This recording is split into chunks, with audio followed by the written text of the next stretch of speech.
We're live? Yes, we are good to go. Big thumb. Well, hello, everyone. You might have noticed I had to relocate. We're currently doing something in the big room downstairs, getting ready for a party this weekend. So I will be doing the stream up here today in my bedroom. So don't judge me for the unmade bed. Today, we're going to be doing leather. But as we start off all these CG Cookie streams, we start off with us asking where you're watching from. It's really cool for us to see where you guys are watching from. So why don't we go ahead and start that? It's all you, Joe. All right. I have to wait for it. I'm guessing that there's quite a bit that has to load in still. But people are always saying, hi from Spain. Happy live stream, everyone. That's Laura Perez. Thank you, Laura. Tijos here says, greeting from Belgium. Wearing a leather cat suit for the occasion. Okay. Maybe that was a lie. I'm not that weird. I don't know.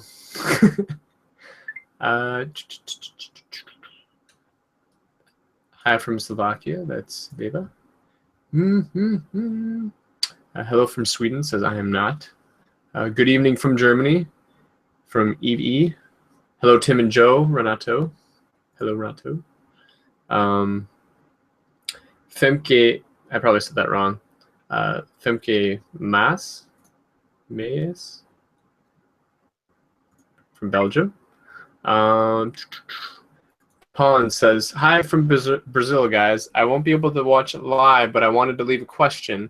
What gives the thick feel to leather, and how would leather interact around unusual light sources like purple and other colors? Does it absurd color or spreads? Thanks. We will definitely talk about that. Yeah. Ice Dragon 64 says, good afternoon from Alberta, Canada. Can't believe I scheduled an appointment during the Skull live stream. Really boned myself there. That's a good one. You get points. Ice Dragon gets points. He gets 10 points. 10 points awarded to, who was it? Ice Dragon 64. Gryffindor. Shelly says, oh, I don't know what she says. I'll give it a try. Thanks. I'm guessing it's in regards to something that somebody, I think it was lazy. They were talking about lazy Nezumi, and stabilizers and whatnot. Oh yeah. And somebody actually had a question on the forums. Where'd your camera go? I had to put on shorts. Oh, it's probably a good reason why that disappeared. Somebody on the forums had a question about stabilizers and whether or not that's cheating, and if using like tools and stuff in Photoshop was cheating. So I'll actually read that question when we start the stream. Yeah, that's a good one. Kari says hello from Mexico. Fabian says hello from the Netherlands. And the last one is Carolina says hello from Poland. Perfect. I just finished. Okay. You ready to get this going? Yes. Hi. Hi, everyone. I'm Tim Von Rieden, joined by Joe Chico. Hello. And welcome to the CG Cookie live stream for the concept department. And today we are going to be doing a leather and explaining how to render it. The whole month, I think, for the live streams, we're going to do different samples and explain how to render specific materials as kind of a promotion for, at the end of this month, we're going to have an entire materials and texture course. So the question of the day is, what material would you like to see on the course? Because right now I have about 8, tentatively 9 that I want to get to for sure. Leather is one of them, and I think I want to hit at least the more notable ones. I would say like leather, skin, metal. There are certain textures that you see everywhere, and especially as a concept artist, you're probably going to be incorporating these a lot. So it's good to know as much about each material you're working with as you can, so that when you're actually doing the concept, it's like second nature at that point. You can just kind of go. All right. So if you are new to these streams, if you want to ask any question, even if it's not related to drawing or rendering leather, feel free to ask, and we will be sure to at least look through them. We always get a lot of questions, and we always feel kind of bad that we can't get to all of them, but we try to get to as many as we can. So let's just go ahead and get started. You ready, Joe? Yep. All right, let me switch my screen here. Okay, these are 3 examples of leather that I want to do, and I'm going to put this actually in the community link in the community.cgcookie.com thread, and I'll put it in as the PSD with the color swatches and the line art. If you want to do this on your own time, you're more than welcome to, but for these 3 examples, I wanted to choose 3 different palettes because I want you guys to know that you don't always have to use the same colors every time you do leather. There is a consistency to it, and if you're going for more of that quick concept look, it's kind of easier just to have a palette that you know works really well with leather. But for these 3, I wanted to experiment and show you guys how you don't have to just rely on a specific palette. So if you can't tell, the first one is kind of just like embroidered leather. We're gonna work with the humping and the edging and how you can create a quick look of leather pretty quickly. The second one is like a leather jacket, and these are the flaps. What are these called, Joe? I can't think of it right now. The collar? Collar? Maybe collar. Collar Flaps? flap. Yeah. That sounds about right. And how to work with the seaming on the leather and how that pinches in different areas. And that's, you can kind of see the indentation right on the edge here, but I'll go more into detail there. And the last is a leather belt. This is definitely more pressed and fine. Like the first 2 are more of the rumply leather. Like think of like a leather couch that has padding in it, and it kind of creates this wrinkle look everywhere. But for something that's so tight and taut like this leather belt, we're going to go through how to make it still look like leather without it having all these individual wrinkles and creases to them. And I think the way I want to do this is I'm actually going to do all 3 at the same time. So I'm going to zoom in. Joe, you tell me if this looks better. Let me go ahead and move this up. Does that look pretty good? Yeah. Let me see. Does that make it worse or better if I expand it out? Or is it still the same? It's still the same. Perfect. Okay. I'm going to be working with the chalk brush. This brush you can download on cgcookie.com. It's free. This is the brush that I would say I've been using most recently for everything. And then maybe I'll use like the blender brush or even the skin brush to do a little of cleanup. But for the most part, we're going to use this one today, in case you guys were wondering. Oh, and before I begin, I think it's important to note that I'm going to be doing the rendering style where I work from dark to light. So for each of these color palettes, which mind you, I pulled from reference pictures, so I'm reinforcing the idea that yes, you should be using reference in almost everything you do. But I'm going to be laying out the darker color first and then building up our lighter values on top of that. So for each of these, I have a color palette next to it, and I'm going to use those as my base. And before we get to answering any questions, because I know you guys probably have a lot, probably specifically on leather, but I want to at least get going on the first step, and then we can kind of ask questions as they begin to render out. All right, so the first thing that I'm going to do, I'm going to make a new layer, because maybe I'll save out the final PSD too for you guys to look at. So I'm going to grab this next color down in each of the palette lines. So in this case, it's this color right here. And then in the second example, it's this color here. Third example, this one here. And what I'm going to be doing is I'm starting to build value and form based on the contrast of this lighter and more saturated or less saturated value. So I'm going to actually start building it up. Let me go ahead. I'm laying it on really light at first. Because then each of these crevices that are separating the forms, I want to give the impression that like the leather was sewn in, but I don't want it to be just this massive black seam that doesn't register as anything. So I got to make sure it looks like leather as well. I can't just hide areas in black just because there's a shadow there. And then I know we had the question about using different colors. And it's kind of funny because I specifically added these purple tones on this side to demonstrate how to add a rim light with a more cool color, one that adds quite a bit of form and value to it in the end. and it creates this really cool effect, but you got to be careful not to overuse it. So I'll go through doing that. All right, so then as I do this process, I'm doing like small circles on the different areas. And I'm going to pretty much do that for all three. So now we can start asking some questions here. Okay, it looks like a lot of people want glass. Glass? Oh, yeah.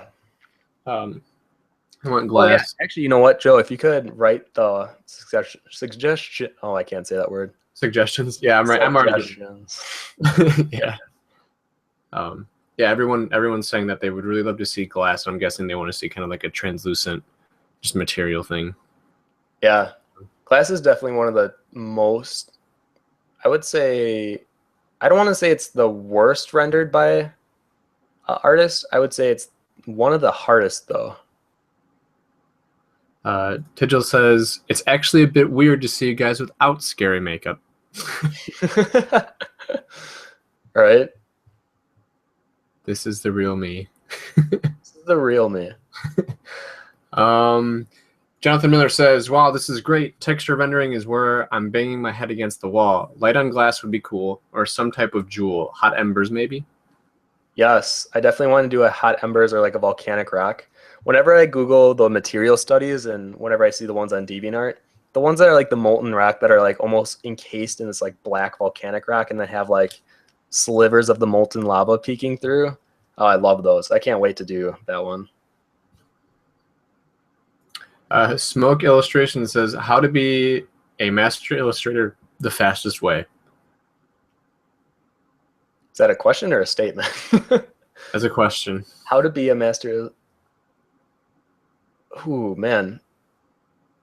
You really have to push yourself. But you know what? I don't even want to say like the fastest way because I think that's trying to find like an easy way out. You can't, I guess that's my answer. You can't be a master illustrator fast. It takes years of experience, of practice, of experimenting, of failing, and then figuring out why you failed and measuring up to other artists. And it's this continual process that never really stops. So I don't want to say that there is a fastest way. I think the best way to become a master illustrator is to never give up. Don't doubt yourself. I know there will be times when you think you can't do something or it's too hard or what you're working on doesn't look quite up to the standard that you want, but you have to believe in yourself that eventually it will. And it's only when you give up on yourself that I really think you lose the idea of eventually becoming a master illustrator.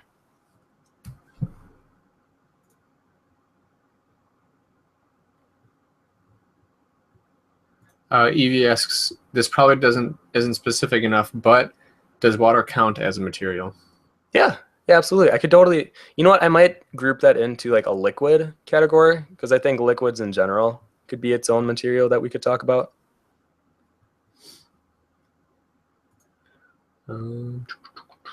Teacher's asking if you want him to start a community topic of what people want to see as far as materials go. Yeah, actually, I was going to create my own, but things got a little hectic this week. So yeah, I would love that, Digital. Thank you.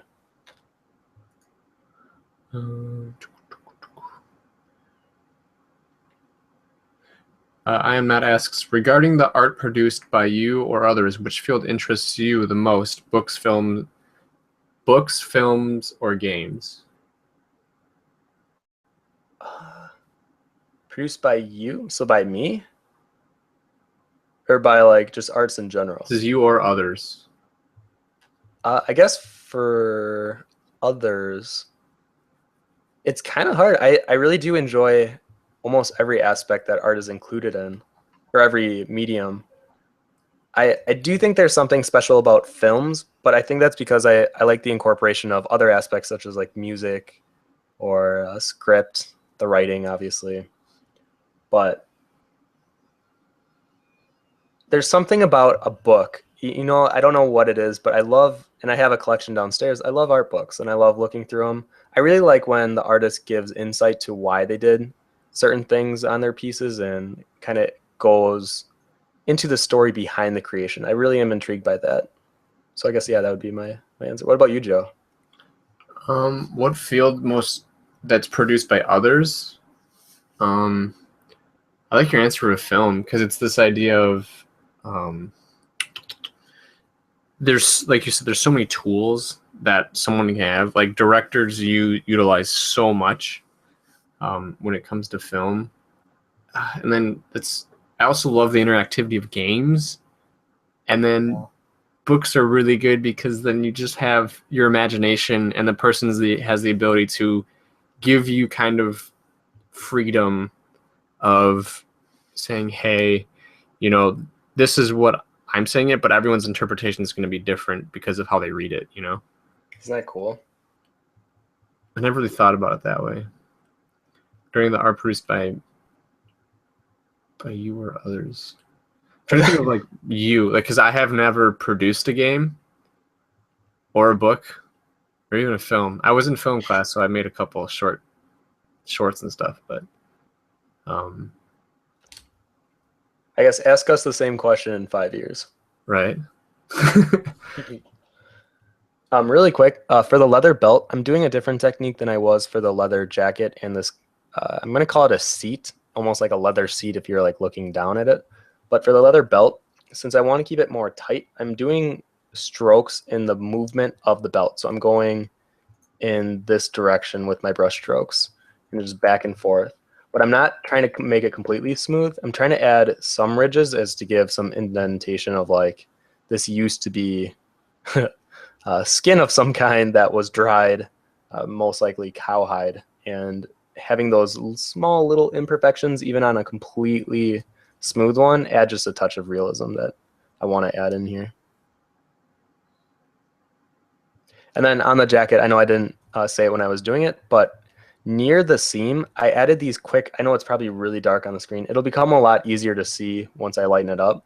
But like right near the edge of the jacket, I added quick brush strokes, and those are going to be those are supposed to be where it bunches up and it creates these little scrunches of the leather. And I'm going to render that out once we get to like the third color. But for down here, the other thing that I'm going to do is, let me see if I have it on its own layer. I'm going to make a new layer. I'm going to grab this background color. And you could either do this by filling it in with the color or even grabbing your eraser tool. But since I'm doing these all on different layers, I'm just going to fill it in with the gray. I'm going to create the holes for where the belt buckle can snap into. And that'll become more clear also when we get to another lighter color. And we're going to do that right now. So I'm going to go make a new layer. Now we're going to grab the third color on each and continue rendering it out. And when I'm doing it, I'm not going to be laying out as heavy as I did the first color, but I'm going to look at where the first color is and then treat that as my base and then kind of build up the value on top of that. All right, now I'm good. J Mill says that the collar flaps are lapel, notched, cloverleaf, convertible, peaked, Johnny, Chelsea, etc. It's most likely a lapel, though. Deal. I think that's the correct word, is lapel. Oh, okay. Yeah, lapel. That sounds right. Shelly asks, and I'm guessing that Shelly's the same person that was on the forums that asked this question because it's pretty much the exact same question. So I was wondering, how much does the tool make the artist? I started in Photoshop and I'm quite used to it, but lately I find myself relying on size stabilizer for shaky hands more and more. Should I wean myself off that reliance, or does it matter? That's a tough one. I really do believe it's the artist that makes the tool worth it, but if you find yourself being really comfortable and you're able to utilize a tool very well, I think you're only hurting yourself if you're taking that tool away from your toolbox. And I think that with Photoshop, I wish they had a stabilizer built in. I don't know why they don't have one already. It seems very strange that they don't. But even myself have been very frustrated with doing line art, and that's why I'm really looking into getting a Cintiq next year, because I feel, even though I trust myself with my drawing capabilities, I feel like my line stability and the way I approach it will be much smoother when I have a Cintiq. And I don't want to use that as an excuse, but I do understand where you're coming from. The only thing is, I would try to learn both ways of becoming comfortable with either, so that way you really feel that whatever software you're working in, you're comfortable and you don't feel like you're hurting yourself from the tools that you have available to you.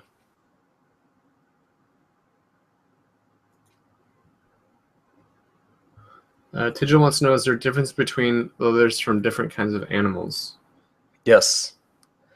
Some leathers, well, it also depends on the processing manufacturer.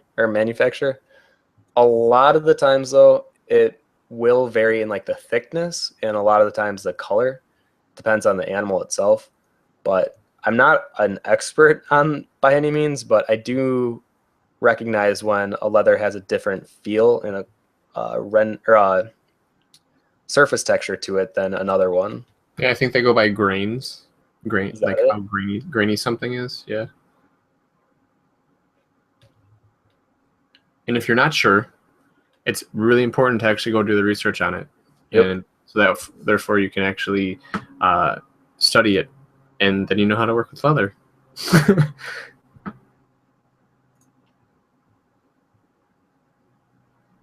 That's what's really cool about concept art in general. You know, like making armor and stuff. It's like, well, you could just try to wing it, or you can study how people make it. You know. Oh yeah. Toby Fox says leaves and grass texture would be cool to see. I was thinking about doing a foliage one. The only thing I was running into is I'm doing all of the examples on spheres and cubes, and a leaf might be a challenge, but you know what? I'll take on that challenge. That sounds kind of fun.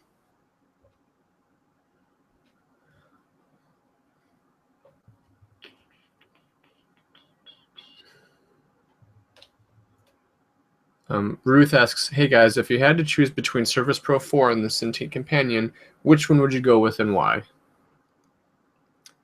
To be honest, I don't think I am qualified to answer that because I haven't tested the Surface Pro 4. I've only tried the Cintiq, so based on my own experience, I would grab the Cintiq.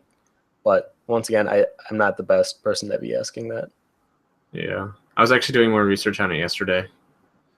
I was watching more reviews of each. I don't know. There's something about the Surface Pro 4 that I don't like, and I think it might just come down to like the matte finish on the Surface Pro is, I think, glossy. I'm not sure if you can buy different ones or not, but I really like the Companion's finish on the screen. But apparently the Companion 2 is really heavy. They said it's like 10 pounds or something like that. Oh, geez. Okay. I still want it though. I think there's a reliability behind Wacom.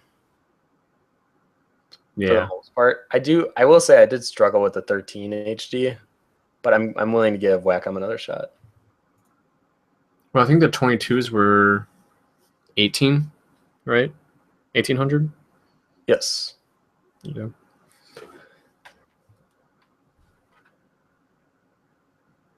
I mean, I could do this kind of rendering all day. This is my favorite.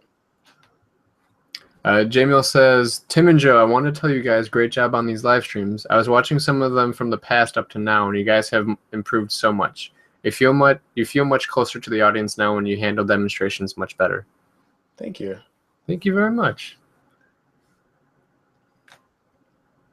All right, we're going to move on to the leather jacket now.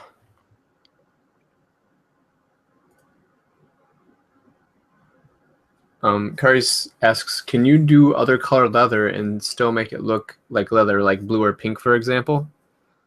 Yeah, absolutely. When we're finished, I'll even just do a hue shift, and you'll see how it really does come down to how you lay your values down, because then the hue doesn't matter too much. It's like when you look at a piece of leather, you should feel that it looks like leather, and it's all about the way that you render it out. The only one that might look a little off might be the belt, but even that I'm going to try to make it look like leather, even in a unusual color.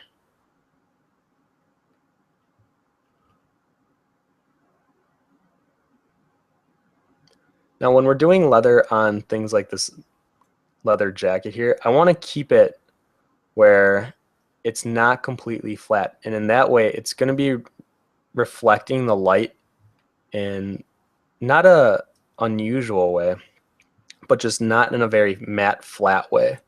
And it's going to be picking up all of these edges and creases, but it's not going to be like highly reflective. And this is kind of why leather is one of my favorite things to draw, is because you don't have to rely on specular highlights to make it look like leather. You almost rely more on the creases and the wrinkling to make it look like leather.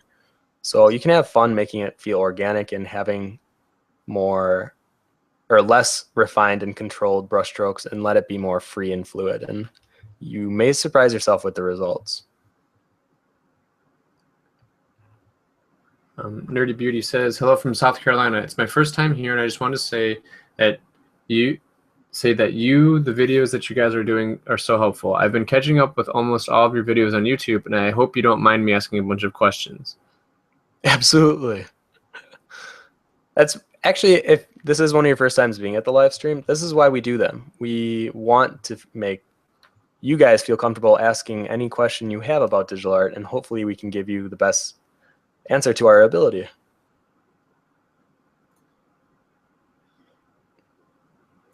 Okay, so this is their follow-up question. It says, do you ever regret doing a drawing because it looked horrible after you were done? I hate that feeling. Every single one.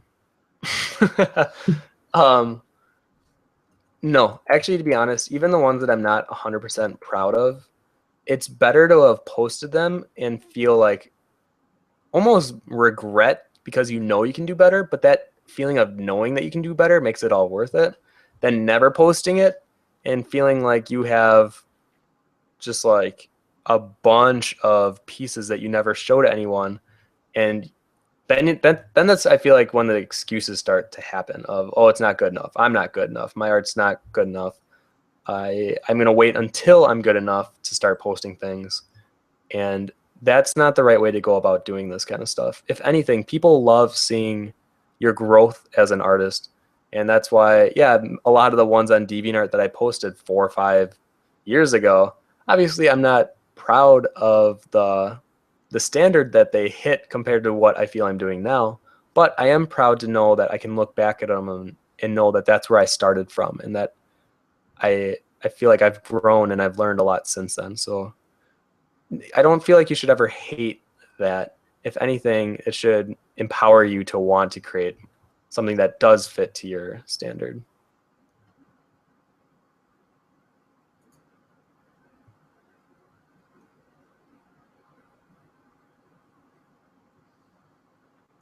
Aviv asks, have you guys ever seen surrealistic movies? If yes, which one, and did you like it?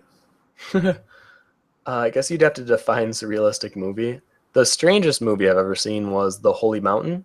And to this day, I remember watching it the first time and being like, this is weird for the sake of being weird.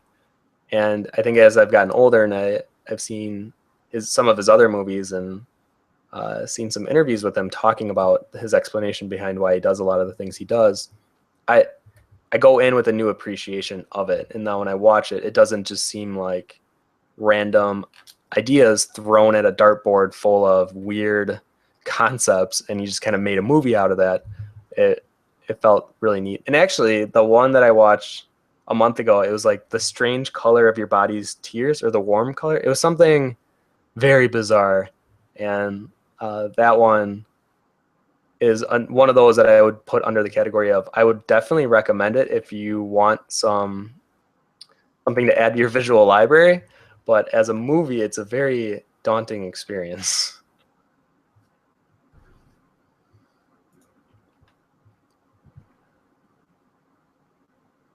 Neil Byrne asks, how would you do a leather in a sketch? You know what? I did one in front of me. Pretty much what you're doing is you want to capture those wrinkles. Actually, you know what? Rather than me talk about it. All right, let's say we are doing like a shoulder pad piece, right? Like this is the under part of the shoulder pad. So when you're doing it, keep in mind where you want your light source to be. So I want mine to generally be the strongest in this area here. And rather than shade up to it, I'm going to add these strokes that imply the texture and where the light is coming from. But you gotta be careful because if you make it too dark, this can turn into metal really quickly. So I want to keep it very light. Let's say it had like a strap going down here. On those creases now, are those generally like those are sewn, right? Where? Oh, these? Yeah. Yes. So that's why it kind of does that like dip in, like how you have in the belt and stuff. Yeah, even like up here on that one. It's the stitching. Yeah. That was actually something that I didn't realize that leather needed until I started studying leather. I was like, oh, yeah. I was like, oh, this requires stitching. I probably should have started that off. Pretty much leather always needs stitching unless if it's cut with intention, like the belt end technically doesn't need stitching. It's just kind of like a solid cut, but most times you'll even see another stitch pattern like right here before the end of the belt. But pretty much this is kind of how I would do it. And then I would probably go in with these lighter values and create more of a matte look to it.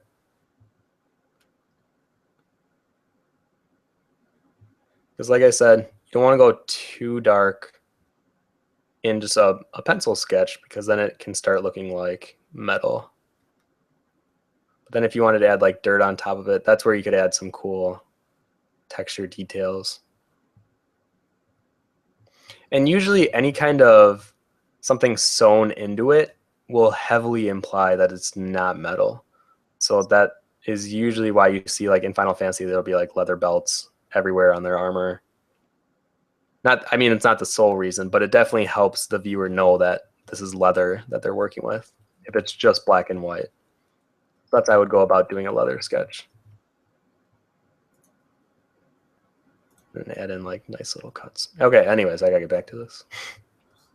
All right. Smoke Illustration asks, can it be a problem for development if you rush lessons? Because I want to get on a high level fast as possible so I don't take the time to absorb the lessons. But I want it so bad. Think about it 24 U a day, draw, or 24 hours a day, draw, paint, and look at tutorials. Any tips?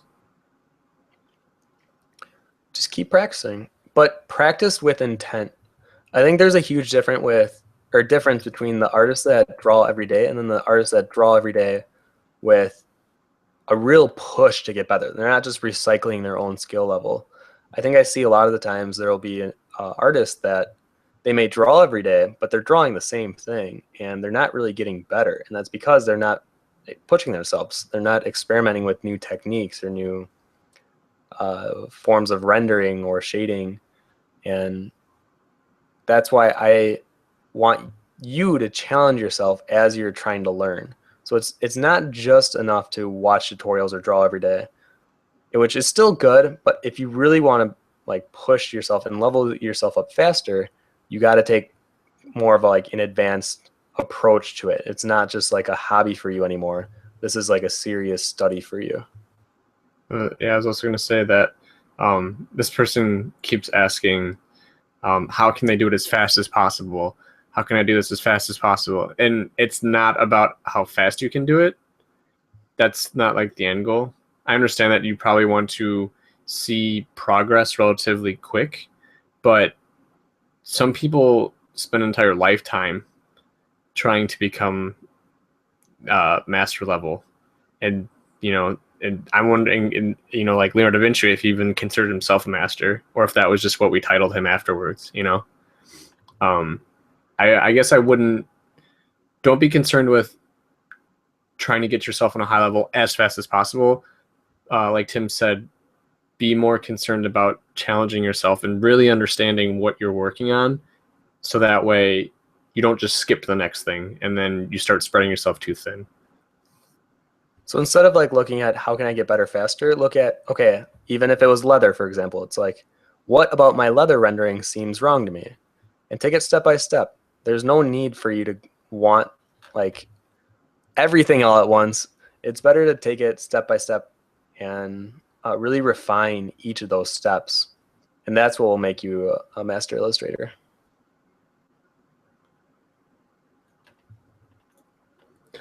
Toby Fox asks, when designing fantasy costumes, I sometimes find that historical reference looks clumsy and awkward, but using modern or high fashion as a reference looks out of place. I don't just want to reference other fantasy games or films. Where do you guys look? That's kind of funny. For doing fantasy costumes, it really comes down to what you're trying to create, like the look. If you're going for like high fantasy, then obviously I think referencing things like Lord of the Rings and things that have that classic fantasy feel to it. But if you want to do something that does feel modern without it feeling out of place, what you're saying, then you have to incorporate both. And that's kind of what I try to do when I do my own fantasy stuff, at least with my swordplay stuff. It's taking what inspires me from like modern fashion and pop culture and then kind of integrating those older elements of fantasy, such as like leather belts or like a lot of fabric, free-flowing fabric or draping, like things that wouldn't be considered too like typical in the modern age is like wearing outside is normal, but it has a modern enough feel where it feels new and it feels relevant to the viewer. But that is tough. It really does come down to what do you want it to look like in the end.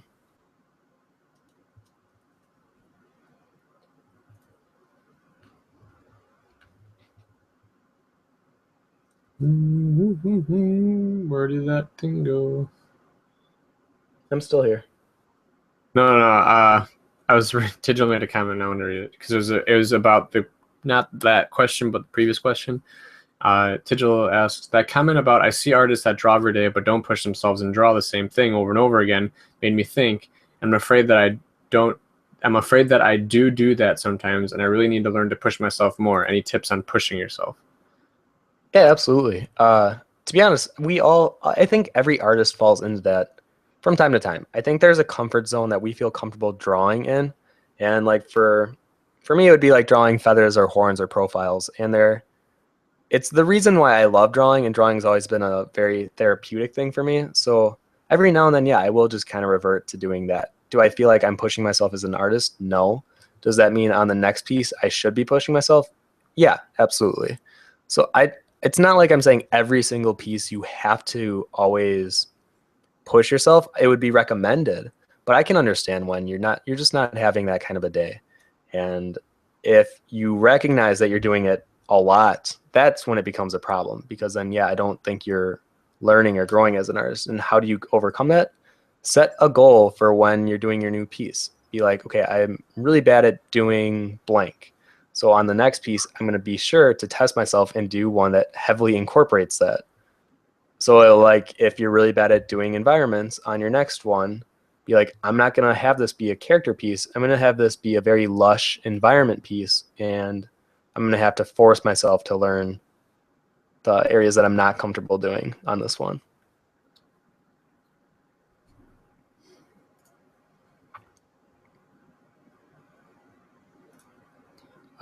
How well can you see the rendering on this leather belt here? As far as, can you actually see it? I mean, how far in detail are you getting right now? I have this highlight color that I'm going to add on after. But can you at least recognize that there's like a gradient starting from the middle and going either way? Yes. Okay. So if you guys can see this, I hope better. Pretty much, I added in this lighter gray, or it's like a purple almost. And I'm laying it on to where the light source is heaviest, and I'm doing the same rendering technique, but I'm using my Alt, which is my eyedropper Alt on the keyboard, and that pulls up the eyedropper tool, and I'm color picking an area where it needs to be blended more, and then I'm blending it out. So I'll keep doing that until it feels blended enough to where it feels like leather. I don't want to completely render it out and make it 100% smooth, because then I don't think the impression of leather will be there. But I want it enough where it definitely gives some value to the actual leather. And on the edges here, I specifically left in that dark crease to imply that there is a seam there. And if you really want to push it forward, you know what, maybe I'll zoom in so it's easier to see this part. All right, so let me do that again so you guys can see. Do it on a new layer. All right, so this is before, and let's say we really wanted to give this like a heavier crease as if this was lower in terms of the actual perspective of it. I'm going to have this lighter value just bump up right against this darker value, and I'm going to push some of those lighter values here. So this implies that it humps out and it's pushed forward, and then it creates like this little waterfall effect here to indicate that, yeah, this amount of space is how much higher the top of the belt is than this part here. And since I have that background color, the belt actually ends like right here-ish. Go ahead and remove that. So on the side of the belt, depending on how much bounce light, or really depending on what this leather belt is sitting on, if it's just kind of like a study, and we're just focusing on doing more of a matte color scheme here. So I'm going to just have in some of these darker leather colors that we used. And I'm going to make a new layer above that outline, because right where the curve is, I really want to add in, let me go ahead and grab that color again, a very subtle highlight. Because on this leather belt specifically, since it is so tight, you can play with some of these highlighted areas and have it be more smooth. Where on the other two, when we get to highlighting them, they're going to be a bit more spread out and kind of separated by the wrinkling of the fabric. And this is another example of where using reference would be great. So like right now, I'm not using reference, I'm just kind of winging it. But on this, to know like how lighting would affect, I kind of have an inclination, but for the most part, it always helps using reference, no matter what you're doing, no matter how comfortable you feel doing it. Let me zoom out. And you can really see how much more defined that part of the belt is than anywhere else. And if you wanted to add more details to, like, let's say the hole here, I'm going to grab this color, edge out this hole a bit better to really give the look as if it's cut in. And this is something that I kind of learned over the years, where however thick and deep the side of the belt is, that's how deep this portion here has to be. So like right now, it's a bit too thin. It doesn't really make sense when you look at the edge of the belt. So I got to make it thicker to really represent the actual thickness of the entire belt, because this hole is cutting through the entire belt, not just a weird section. And then I usually like to add little stubble highlights around the hole, as if the actual latch that goes through it, you know, there's some wear and tear because of how many times it has to go in and out of this hole. That's why adding just a bit of texture around it kind of helps. Okay, and as I do that, we can go through another question. There's a question both from Beatrice DT and Tigil, and they're kind of in the same relation. Beatrice wants to know any tips on making leather not look like plastic, and Tigil asks, how much difference is there between leather and latex? What kind of effects would... Oh, hold on.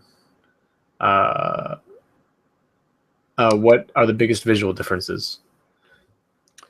Latex usually does not have any type of like breakup, wrinkling in this kind of a sense. It has its own wrinkles where it's very tight, and the way it reflects lighting is super clean and polished looking. So that's typically the difference. Let me... Because both them and plastic have super shine, right? Yes, and I guess that's the other thing with the plastic, is the way that you lay on your highlights is how it's going to represent latex versus leather. Let me actually... You know what? We're going to do red just because I feel like that fits latex.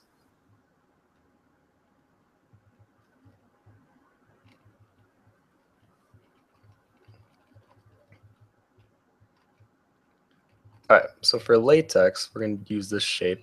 It's almost like, imagine a corset from the side type deal. And like her body would be going up.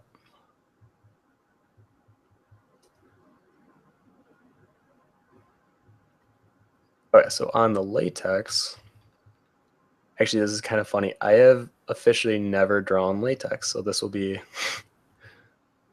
sort of a live demonstration of something.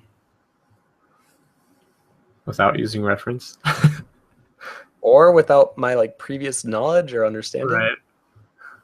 But I feel like I do have the understanding of how to create latex just because of how interested I am in like Imagine FX. And when I worked at the library, I like specifically remember Sergey, the guy that really does over the top latex everything. And I would like examine them and how he would do it. And I've always been very intrigued by the impression that latex gives off. So like even right now, I'm gonna smooth this out because for latex, it really doesn't have this organic like Texture. texture to it. Yeah, thank Not you. granular at all. Yeah, that, you know what, that's a better word, is it doesn't feel granular in any bit of the sense. Okay, now let's see here. Like add in an even more like a cherry red. And I'm gonna start to give the impression of like where the lighting is gonna go. And we're gonna create our own little seam here.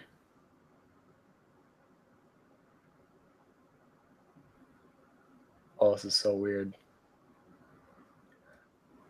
This is a good example for you guys to see that you should be exploring things that you're not comfortable with in terms of rendering material and subject matter.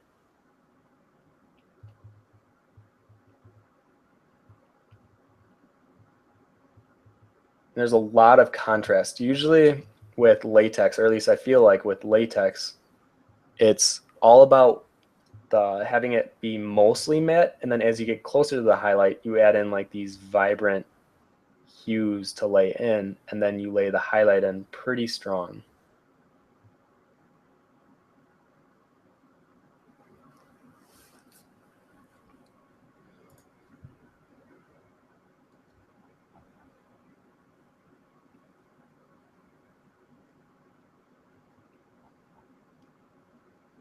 We should have just done latex on the next stream. I know, right? So a lot of it comes down to the creasing of the fabric too. So be aware of like how the subject matter is wearing the latex, where they're laying it, and is their body is bending or contorting in a way that would bend the fabric with it. When I gotta be careful, or else this is gonna look like leather. It's too, right now it's too organic looking. I got it to be more inorganic looking. Yeah, it's got to be like I'm trying to think of the word to describe it, because it's like it doesn't look like suede cloth, you know, or suede leather. It's like it'll definitely pop out when you put in the highlights, though. I would say that might be the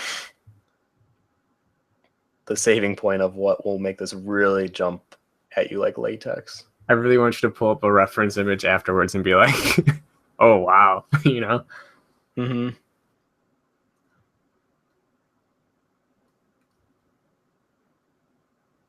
Almost. I don't know why I just said I should have just done like a little sphere study or something. I just got really excited when I heard the idea of practicing this.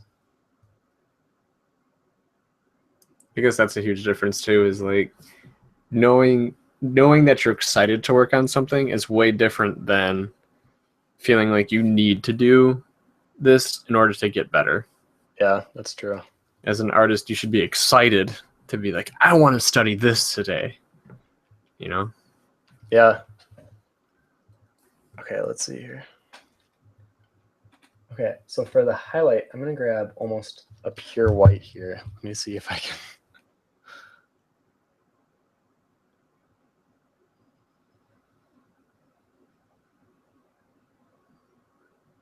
This feels so weird. One of my favorite things is to do subtle highlighting. And this is the opposite of that.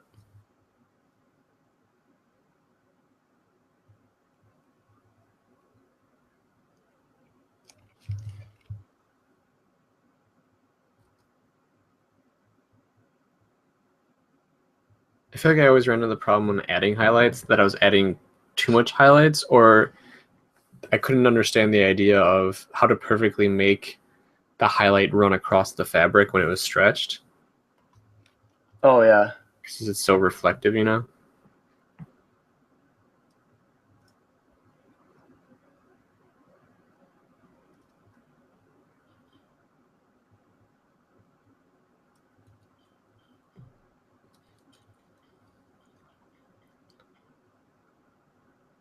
I must need to just like zone in. Right. I'm like distracted now by watching you work on this. No, you find questions. I'm distracted by working. I'll ask you a question that isn't in regards to working on leather. But it also isn't something that you should demo at the same time. Nerdy Beauty asks, most of the time you say to stay zoomed out while painting. Can we render detail when staying zoomed out? Or how can we render detail when staying zoomed out? I don't think you should always stay zoomed out for the entirety. I think for like near the end you can zoom in. I just think when you zoom in, a lot of the times you add in details that aren't even seen or like clear to the viewer. So as long as you're being efficient, I don't mind you zooming in. But when you're like right now, I probably could zoom in and detail this better. But since I want to keep moving and I want to stay somewhat quick when I'm doing this, I don't want to zoom in or else I know I'll get lost in doing the little detailing. As long as you're aware, I guess, that you're not wasting time when you're doing it. That's what matters most to me. We had two questions that were dealing with life drawing. The first one is from Toby Fox. It says, how much life drawing have you guys done and was it helpful? Could you show us some? I've always found it pretty helpful, but I've learned more from studying photos because I can study a photo for 10 hours, but models are selfish and they move after about 30 minutes. I won't call them selfish, but we actually went to a life drawing session 2 weeks ago. It was in downtown Chicago, and admittedly, the model was wearing a costume that made it kind of hard to reference the human body and form, but life drawing was my favorite class in college. I felt like that's when I learned the most as a character artist and as working with proportions and understanding how forms like worked and bent and how they angled and how they twisted. Things that I never really took into account when I was doing characters before. They always felt very stiff. And even to an extent, I still feel like my characters can feel very stiff. But I feel like if I did more life drawing, I could easily start adjusting that even more. So if you are able to, I would definitely recommend taking life drawing.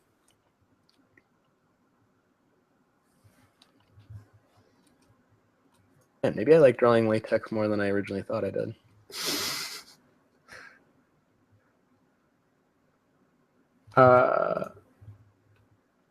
Kari Seta asks, I've seen many of Tim's drawings and many of his characters look a lot like him. Is this intentional? Usually, this whenever I think of that, well, yes, mostly yes. But I remember my high school teacher said, whenever we draw faces or characters, we typically do them in a fashion that represents and reflects our own facial structure because that's what we see the most. And I remember arguing that a lot because I remember thinking, no, we see our friends and our family more than anything. But how often do we really examine them versus how much do we really examine our own face and body structure? And I think that's what they meant. So maybe it's a mixture of unintentionally and intentionally I'm doing it. So yes, but I do like to have a certain look to my characters that feels more uniform. Oh man, now I can add in the overlay. I'm getting excited now.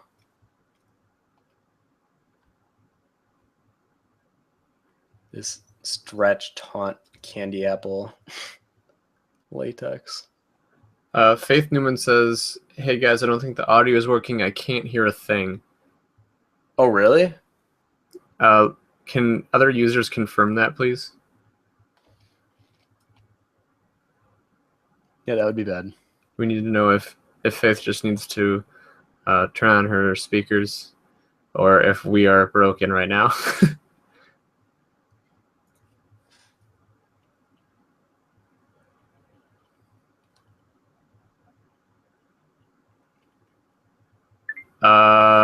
Apparently people can't hear us. Or some people can hear us. J-Mill says I can't hear you guys. Nerdy Abuse says I can hear him. That's weird. Tu Yushin says can't hear anything. Joe, really quick, go downstairs and see if the roommates are using internet. Tell them to turn it off. Huh.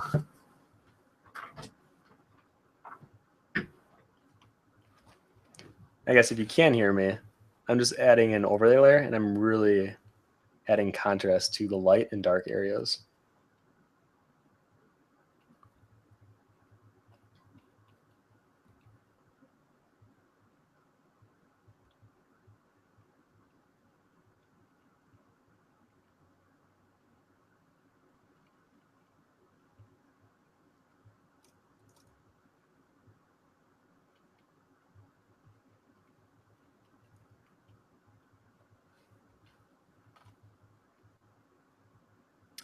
Beatrice said to anyone that can't hear, just refresh the page and it should be fine.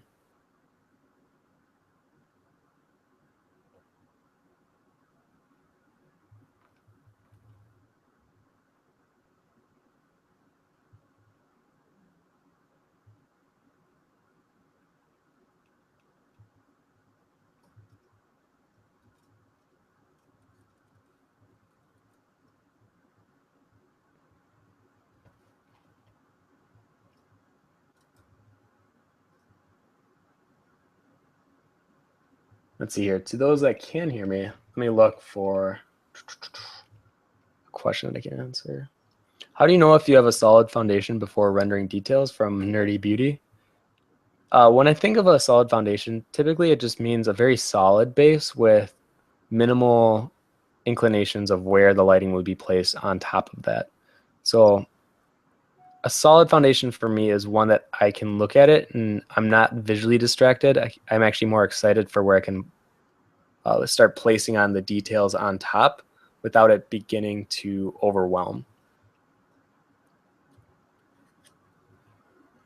And the other thing is that if you're having troubles detailing on top of it while you're doing it, then you know that you probably didn't have a good foundation from the start.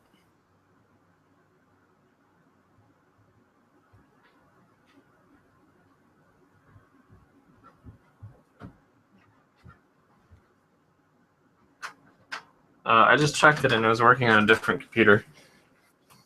Someone said if you just refresh it, it should work again. That's very odd. It is very odd.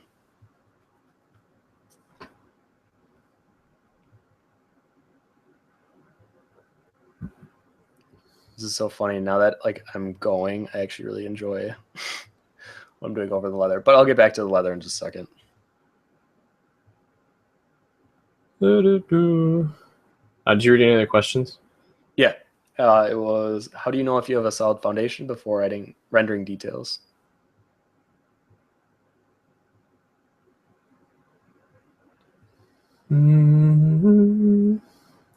J-Mill asks about critiques. I've read a lot about taking a critique, but what if you want to help someone with their work, but you think it's just awful? What do you say to them without crushing them? I would not tell them it looks awful unless if they're like a close friend that can, take critique well.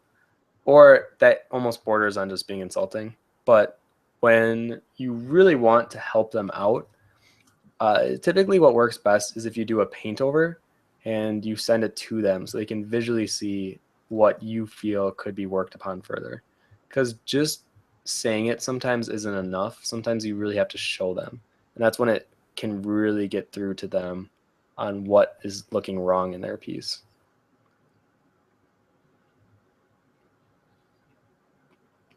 All right, I'll zoom out from this latex. Even that could border on leather.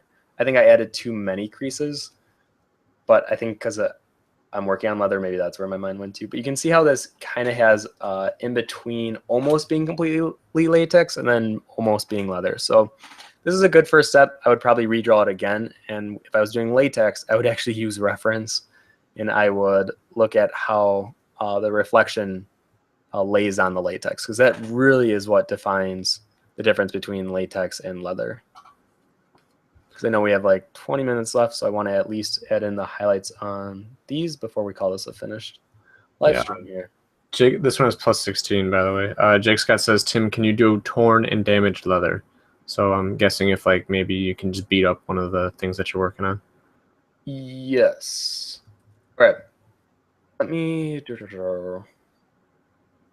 Let me render out the top two a little more, and then I'll beat it up and actually tear into one of the flaps here. Faith Newman says, hey, Tim, did you get to see the fan art that I drew of Red from Swordplay? I did not. Actually, where did you post it? That's really cool. I think on DeviantArt, because when we just searched to try to find the link, we looked on DeviantArt, and I think if you type in CG Cookie, that's one of the first things that pops up in the search bar for some reason. Oh, that's awesome. It really is like the most surreal thing, seeing fan art of your characters. I hope you all get to experience that someday. It really is something that I can't even explain it in words.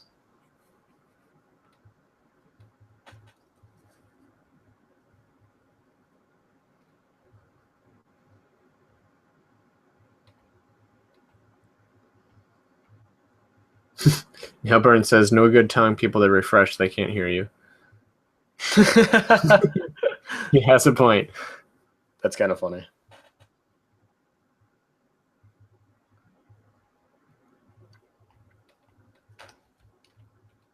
All right, let me add in more of these highlights. Then I'll start wear and tearing it. Oh, you know what? No, first I wanted to add the color on the bottom here, and then we'll do wear and tear. So that'll be the final two things of the stream that we do.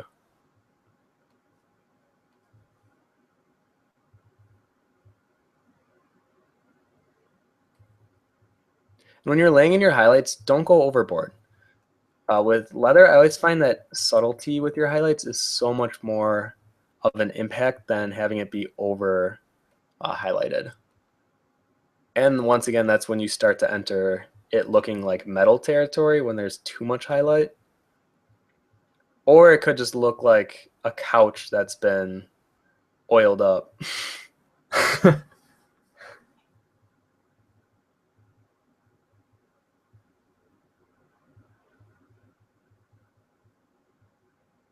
There's a lot of people saying that the audio is not working, so I'm scrolling through all of those to try to find questions. Gotcha. Jess Hop asks, I've been told I should try to look into working on illustrating children's books. So where do I go to look into that?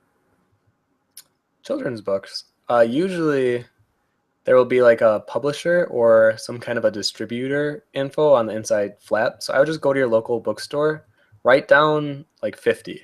I know that sounds kind of crazy, but write down a lot of them and start emailing a lot of them, just asking if they need an artist, obviously with examples of your own work. Or if you don't have any examples and you're really like just starting, then think about the kind of style you would want to create for a children's book in terms of illustrations, and just start doing a few. Do some examples and maybe give some variations so you can show that you're not just a one style artist, you can adapt to a different style as well. What I've seen works best is usually when the first book that you create is a self-published one that you wrote and you drew every illustration for, and you kind of work your way up. So then you hope that your book becomes recognized enough that you can pick up a distributor. Now, this also comes with its own challenges. So the other thing I would do is make your own book, self-publish it, and try to sell it on your own. You never know what possibilities that can lead to. Sometimes taking the initiative can be very impressive to not only the distributor, but the publisher, or like a publisher, And I don't know what the top publishers are in the children's book industry, but I feel like it would be a lot easier to be picked up from them if you had an example book to show them that you've created on your own time.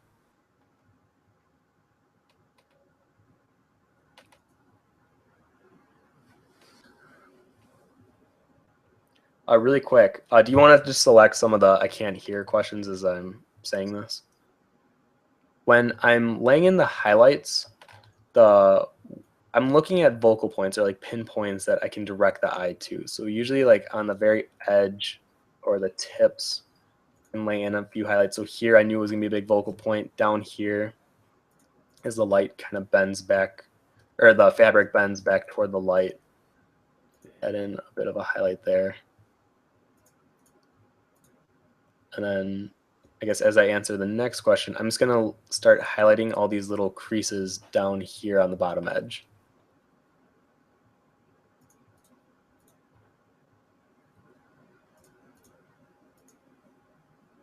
Next question is there any time when hard work helps as much as smart working?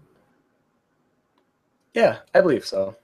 I think having that work ethic is what working hard builds up. I think working smart can build up a lazy tolerance. I think I've definitely been guilty of that, especially when you know you can do something pretty quick and you work smart rather than working hard. So there has to be a balance between the two. So I definitely think, yes, there is definitely a time for working hard helps just as much as working smart.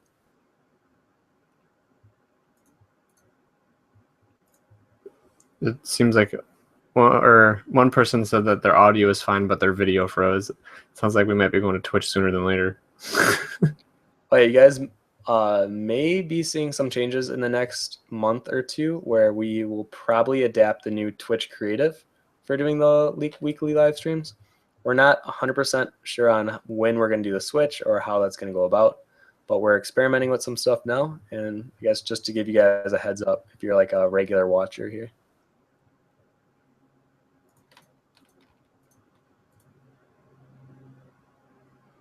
I think it doesn't help that I moved to my bedroom for the stream. So I'm literally the furthest away from the Wi-Fi and modem router thing that we have in the family room that I possibly could be in the house. I don't think that's the issue because you're running off of me. So I think I'm hosting, right? So, I mean, I can see you perfectly fine. And I can hear you perfectly fine too. But your computer is not like a router for my computer. But I think I'm hosting the Hangout, right? Like just for me to like send the information to the router for the internet. Oh, let's not turn this into a tech stream. Right. We'll figure it out after.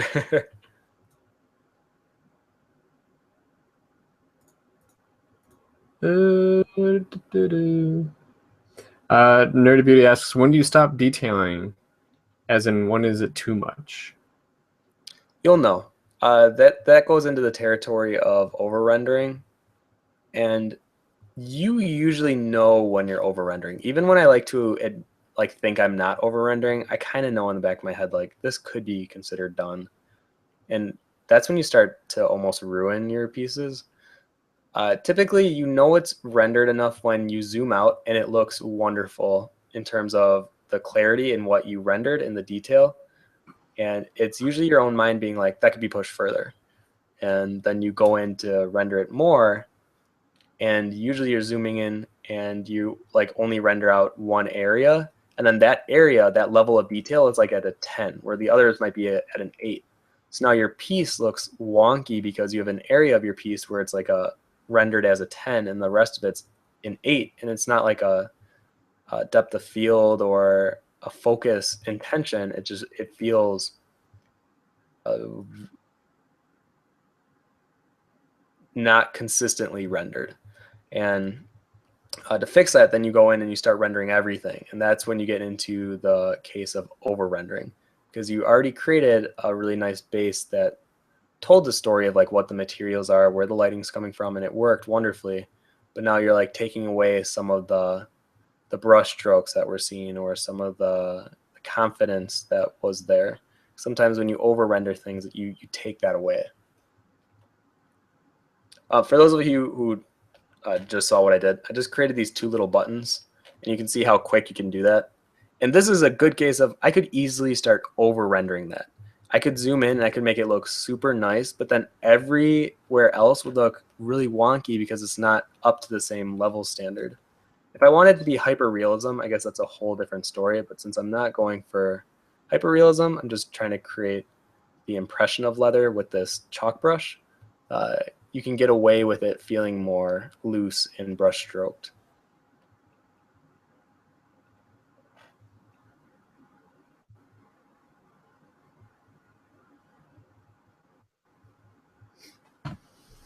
Fimke asks, on weekdays, I'm going to school and afterwards there's homework to do.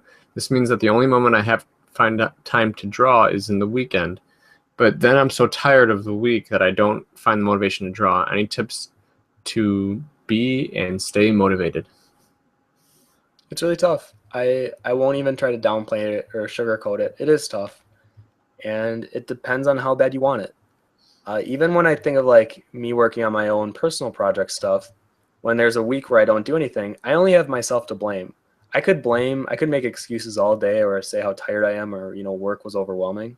But at the end of the day, nothing got done, and it won't get done unless if I take initiative. So you kind of have to be hard on yourself and be really tough. And the times that you really don't want to work, you have to like push through. And those are the times that will define you as an artist. And really, in the long run, it'll be so worth it. But these moments of feeling tired or not wanting to work when you don't have to, those are the moments that will start defining you as an artist and what you'll get done in your career. Oh, now I'm just really having fun with the leather. At this point, you can start playing with different creases and areas that are faded or have some chafing to them. And I could just do this all day.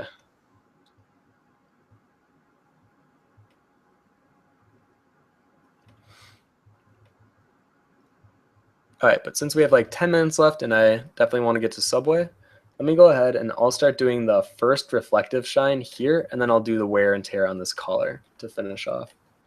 So the first thing I'm going to do is I'm going to add this purple on the underside of this leather poof that we got going on here. So I'm going to start laying it on,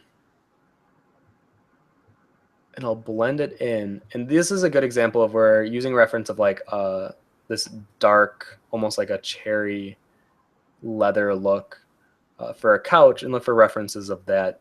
Because typically the way it's lit is they'll have the couch just sitting in the middle of a scene, and then they'll usually have a spotlight or a light that will be reflecting on it, or even like from the sun from an outside window, and that light will appear more purple just because of the mixture of the red and then the blue from the sky, and that's why I'm using purple for this.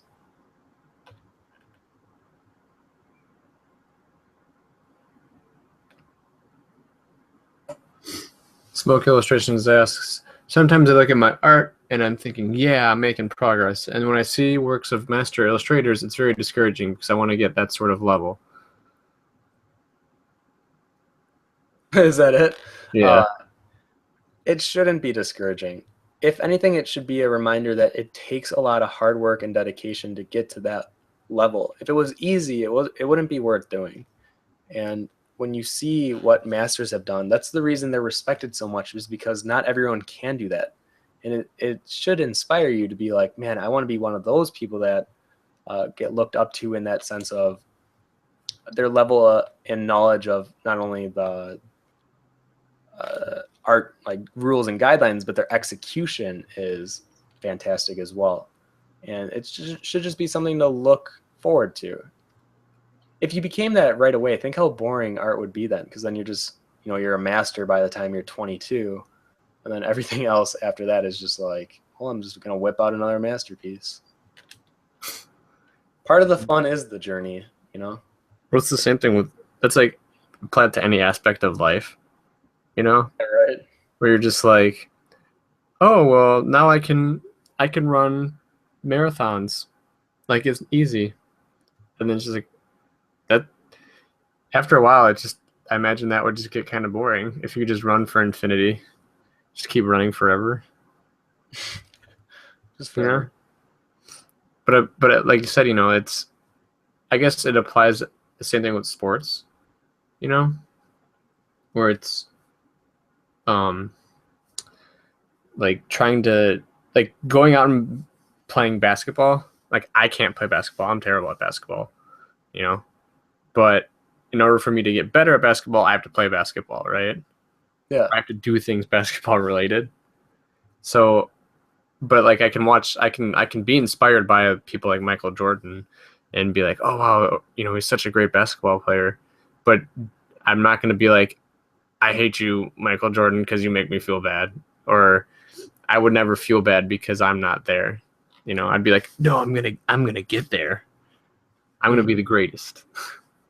I think the best example for me to relate it to would just be pop stars. They acquire so much success and financially and globally with in terms of like people, and I say this in air quotes, liking them, that it's then a struggle of, well, what do I do with life? Because then I don't have to work for anything anymore. I feel like people are giving me things because of my notoriety or my fame, really, and not for me as a person. So that is a struggle. But for most people, and I think that's why they stay so grounded, they're constantly working throughout their life to make it for their kids, to make it for themselves, and to prove themselves. And I think that's why it should be one of those things that are constantly worked upon rather than getting it all at once. It's the journey, man. Exactly. Tijol wants to know if you will show how to do stitch effect on the leather. I don't think for this stream I will, but definitely on the actual course that I'm creating, I will.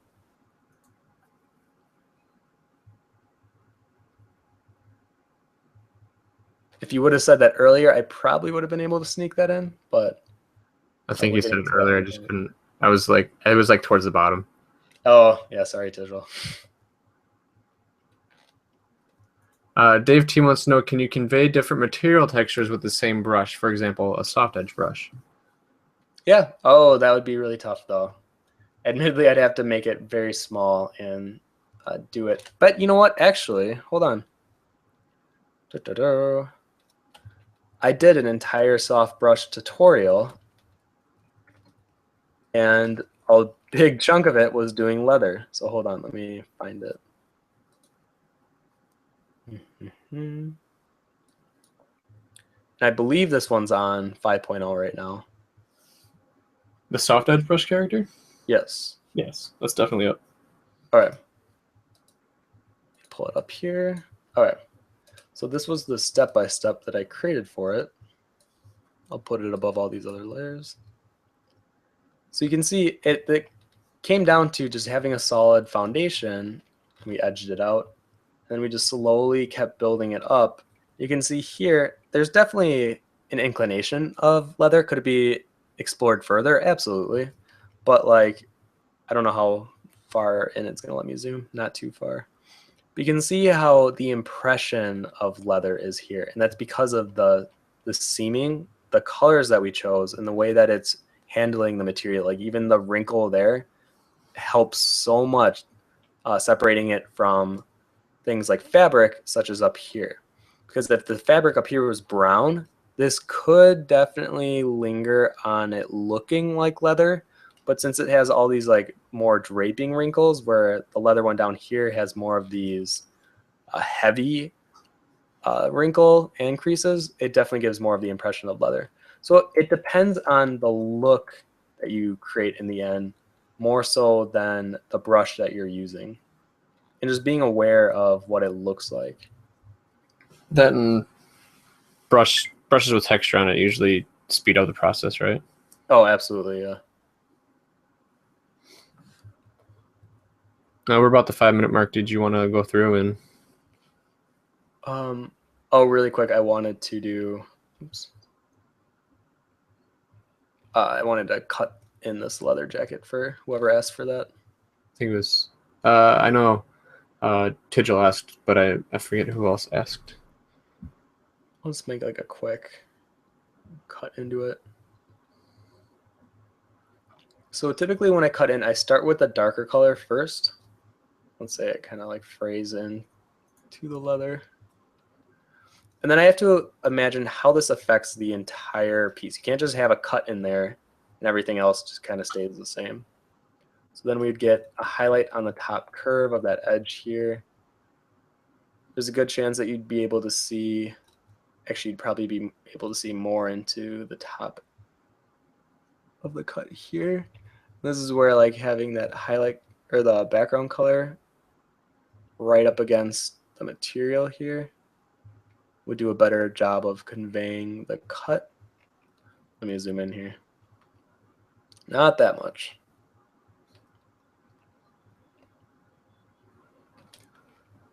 Actually, you know what? I'm going to even use my lasso tool. Get right up in there.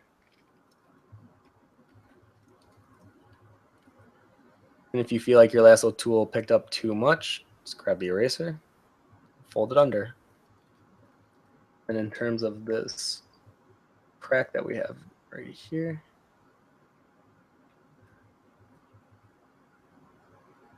so I'm pushing it in. I'm letting there be some breakup of the space of the crack.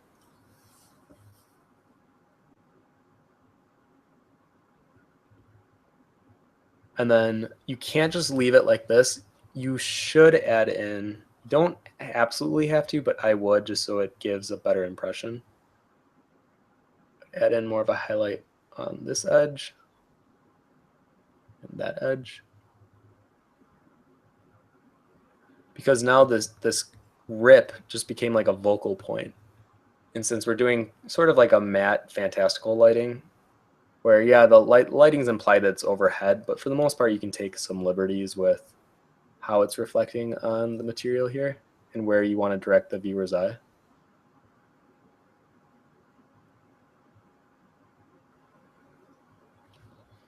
Zoom out. Yeah, so something like that, you can see before and after. Oops. Now you can then add in a tear, but then make sure you affect the area around it.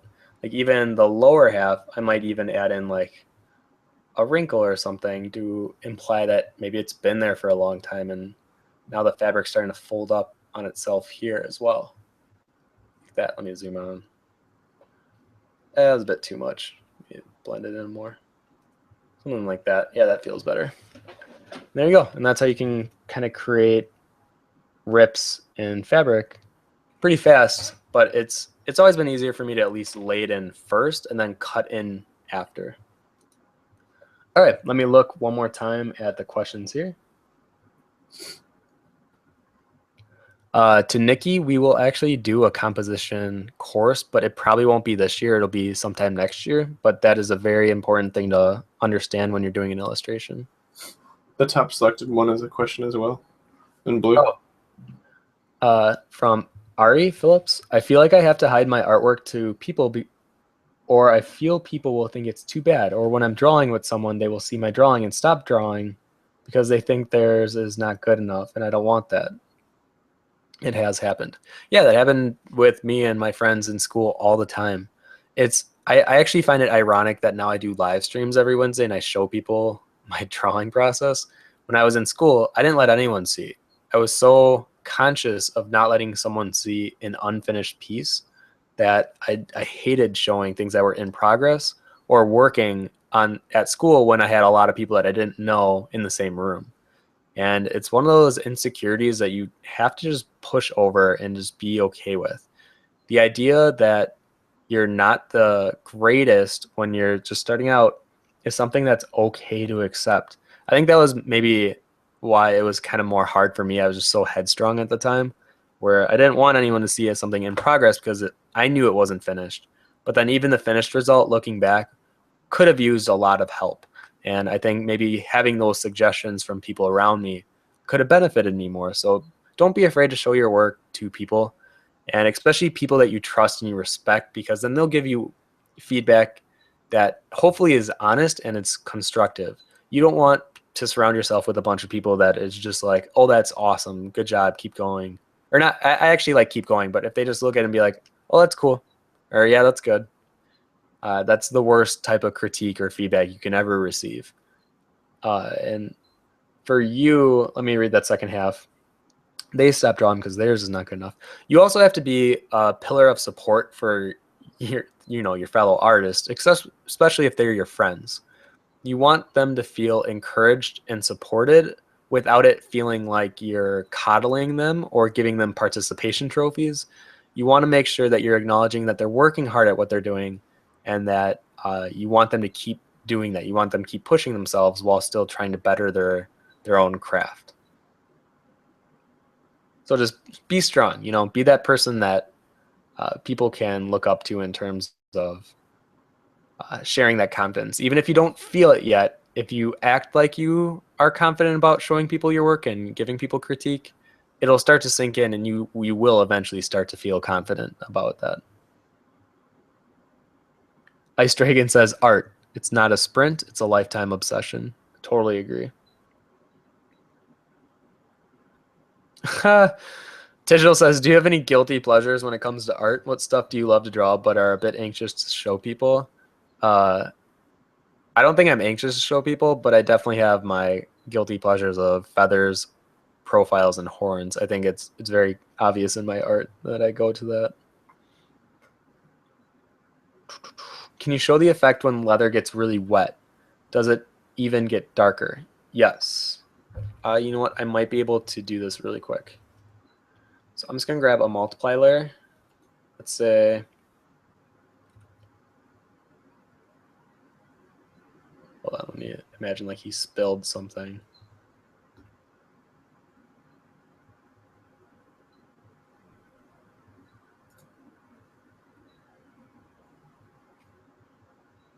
Because leather has a porous surface enough where it would actually absorb a lot of that liquid, and it would create this like sliver of a film on the top. Hold on. Where depending on how much the leather has absorbed or how much it's still fresh, you might actually get more of highlight sitting on the top. Now, like I said, this very much depends on how fast the wetness was absorbed into the leather. But if it's like constantly raining and this entire piece of leather is just soaked, then yes, it's going to create this film of a surface, and then it's going to be that the wetness of the liquid that's going to be reflecting the light, and that's where you get that. Just look at just type in like leather jacket in the rain or some kind of a reference like that, and you'll see what I mean, where it becomes highly reflective, but it still has the imprints of the leather creases underneath of it. So the highlights are following those creases, but they're very, very heavy. So something, I guess, just to keep in mind. How long do you usually take on a piece? It could vary from an hour and a half to like, the longest was my red illustration, and that was 48 hours, I believe, total. And that was just because it was put off, revisited, painted over. What should have been maybe like an 8-hour painting became 48 hours just because of my own obsession with changing it and trying to make it the best that I believe it can be. Jess says, what would be the benefits of signing up with the CG Cookie website? You get access to pretty much every tutorial we offer on CG Cookie, not just the 2D concept ones, but Blender, Unity, and sculpting if you're interested in those three. But as of right now, me and Joe have been working pretty hard on creating this full course flow where it would teach you the very fundamentals that are essential to learning art, not only just digital art, but art in general. So color, lighting, materials and textures, perspective. Admittedly, we're going to revisit the first 3 courses in the flow of lighting, shapes and form, and the value one, where I could easily add more to that. But the color one was kind of the structure for how we want to do the courses from this point forward, which are very in-depth, very informative, and hopefully broken down in a way that shares the knowledge, but it's not skipping over important details of it. Also, I'd like to mention that that's for citizenship or citizen membership, not free. You do get it if you do have the free membership. You do get. I know there's quite a bit of courses. The archive is definitely free. I'm trying to think of. There's a couple of courses or a couple of lessons in our courses folder that has free on them as well. And we have some free brushes and free resources if you want to download those. Tijal says, have you had some strange encounters with people when you had a booth at a convention? Some strange people coming up to you? Absolutely. It's expected, though. I feel like I'm putting myself in a position where I'm inviting it. So, yeah. And to be honest, I like weird people better than what would be considered, I guess, normal standard person. Just I find them more interesting, and I feel like I can learn about something more specific than a normal person could. Okay, let me see if I can find like 2 more.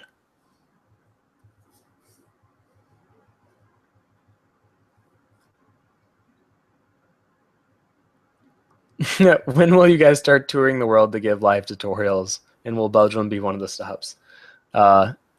You know what, Digital, eventually, I don't doubt it. I think next year I'm signed up for, I want to go to California for Spectrum, and I think we're going to Iceland next winter for kind of like an artist retreat. So that's the next stop on my global journey here.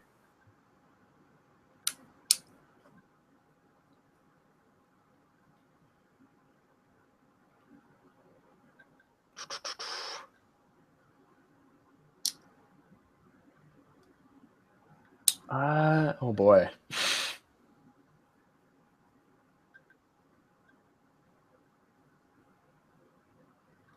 Oh yes, for those who weren't sure, Twitch is probably going to be the platform we're going to be switching to give live streams, just so you're aware in advance. But we'll let you know when that switch is.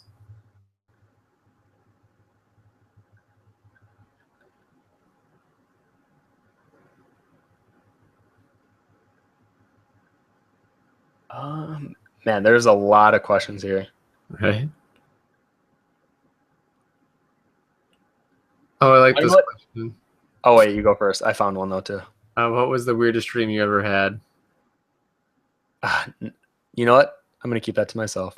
I remember one of my friends said and it's funny every time I hear this question now, they hate hearing when someone tells them a weird dream that they had, because it's it doesn't relate to anything that's actually happening in life, and it could be completely made up or embellished upon. So like nothing about it do they want to hear or even like indulge the person in explaining more about the dream. So whenever I hear that question, I always think of that and how it could be true. Like they could just be making this up just to make themselves feel cooler or give light to a situation that's actually happening in their life, but they can write it off by saying it was a dream. So yeah, maybe I'm a little jaded by that question. I was gonna say that's like so heavy. Whereas like you never had just a funny dream about somebody, where like they were there and all of a sudden they like grew clown shoes out of their eyes or something like that. I guess, but like, what does that help? Like that does, I don't know what that does. Like, thank you. maybe a good laugh. I guess, although I don't have a humor bone, remember? I will say, yeah, I think the dream, I'll say, you know what, the scariest dream I think is whenever you die and then you're still asleep after you died in the dream. I think that's a really weird experience. And then especially if like you have an outer body experience after you die and you just kind of like watch yourself being killed. I don't know. That was probably the weirdest dream I've ever had. Oh, I'm trying to think of the weirdest dream. I have tons of weird dreams, so that's really hard to like just nail one down. Oh, really cool. I think, yeah, like you said the other day, I had a dream where I woke up and I was still dreaming, and I was like, I didn't realize it. Usually, a lot of time I end up realizing that I'm dreaming, and then I wake up again. Okay, here it is. The one I guess I'll end the stream on is from Jay Mill. He says, my current favorite quote is, "The only person you should try to be better than is the person you were yesterday." I really like that quote. So I think that's a good way to end the stream off. All right, let me stop sharing the screen. Oops. Did that work? I don't think that worked. Did it work? Oh, there we go. Yeah. All right. All right. Thank you guys for coming to the CG Cookie live stream. We do these every Wednesday at 2 p.m. Central Time, -5 GMT if you're outside of the States. And usually the topic is posted an hour or two beforehand. We have two big courses coming out later this month, which are the Texture and Material course and the Perspective course. So if either of those interest you, definitely look forward to seeing more updates about those in the next coming weeks. And I think that's the big news for CG Cookie right now. That's all I can think of at the moment. So yeah, thank you guys. Any Joe last minute? I think we already hit the Twitch thing on the head, so that was my main thing that I want to talk about. Awesome. All right. Well, thank you guys again, and we'll see you next week. Bye. Bye-bye.